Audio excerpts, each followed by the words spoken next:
Good morning, here we are on day 28 of our Bible Books Challenge. How are you doing?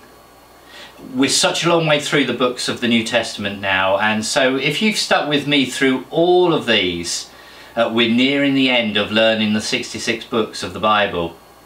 And what a fantastic achievement that will be when we get to the end. Now you know what we're about. We're about working out from the pictures in the style of Catchphrase, or some of you may remember the board game called Dingbats. We're working out from the pictures what is going on, and it's a clue. The picture is a clue to the book, but not only that, it's also a clue to what's in the book. And I hope that you have managed to spend some time looking into the books as well and finding out a little bit more detail about what's going on. Did you work out the pictures for 16 and 17 from yesterday? Here's first of all 16. Now this one, it's a weightlifting cow, and I love this one. And if you have managed to see any of our live services at St Mary's, and especially over the last couple of weeks, then either of my first two family focus slots, then you should know this one in particular. Firstly, we need to work out what breed of cow this is. Hopefully you know something of your cows and the colourings that they have. This particular one has a large E on its front.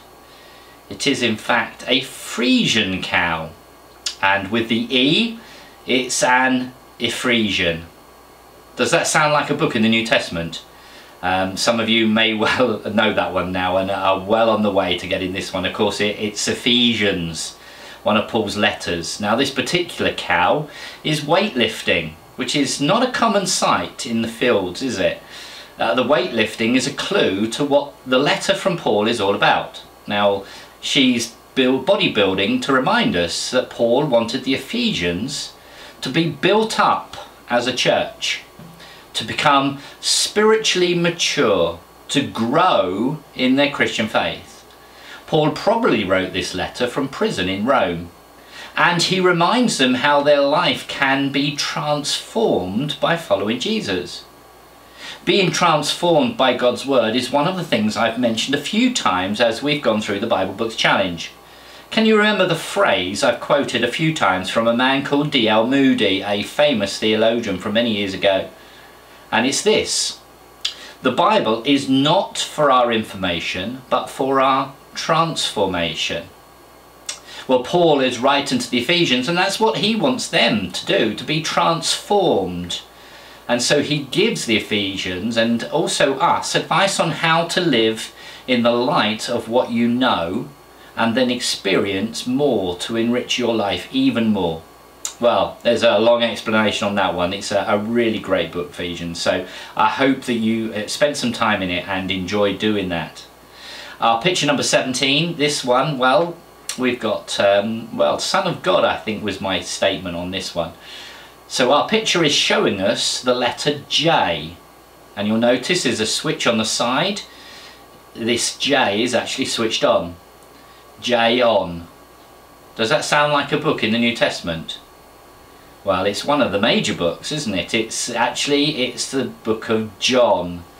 John, he is painting a large sun to remind us that Jesus was and is the Son of God. Truly God come to earth. It is in fact the fourth Gospel. That's the collective books at the beginning. Matthew, Mark, Luke and John are collectively called Gospels. That's the good news of Jesus. Now he tells us lots of additional and unique information about Jesus in his book, and he includes especially loads of extra information about the Last Supper. He spends quite a bit of time in his book unpacking some of those things that remind us, well, we were reminded a few weeks ago, weren't we, at Easter. It's likely that John wrote this gospel when he was in Ephesus, when he was an old man faithfully caring for Mary, the mother of Jesus, just as Jesus asked him to. So that's John. So that leads us to our next two pictures, and these are pictures numbers 18 and 19 out of our 27 books. Here's our first one. Can you say what you see? Can you observe all the things in the pictures, the clues that are there? And here's an unusual one. This is number 19. And again, work out what's going on here. You've got a duck, haven't you? And you've got a board with, well, it looks a little bit like a bit of hoopla. So work that one out.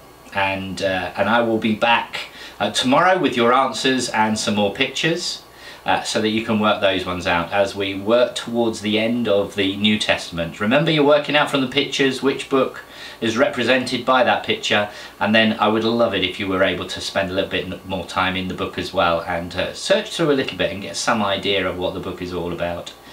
So have fun with those ones, and I will return tomorrow. There's a reminder there at the bottom of my email address if you'd like to send me an email or contact me with any questions that you might have. I'd love to hear from you. So take care and stay safe.